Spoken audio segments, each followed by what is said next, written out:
Hi guys! Magandang tanghali or magandang hapon sa inyong lahat. Andito nga pala ako sa aking mumunting garden ko, no. At gusto ko lang ipakita sa inyo yung aking purple delight. Tingnan nyo naman, oh.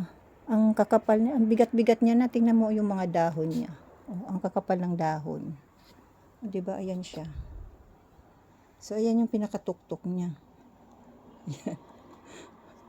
Tapos dito, o, diba? Namumulaklak sila. So, namnamin ko muna yung bulaklak niyan bago ko siya tanggalin. Kasi sayang naman.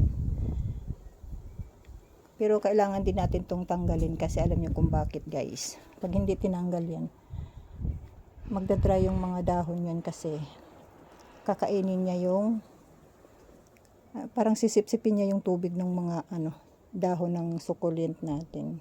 So, tingnan niyo na, ang ganda-ganda, diba? So beautiful. Charot. Di ba ang ganda-ganda po ng aking purple delight. Diyos ko guys, tingnan niyo naman yan. Kahoy na yung niya, oh. Tingnan mo to, oh. Ang tibay-tibay. Ang bigat niya. Alam niyo kung wala itong patungan na yan. Matutumba na yan siya sa sobrang bigat eh. Kasi, ang tataba ng dahon niya, oh. Tingnan mo, ang lalaki. Oh, hanggang dyan. Diyos ko Lord. Kailangan natin tong i-propagate siya kasi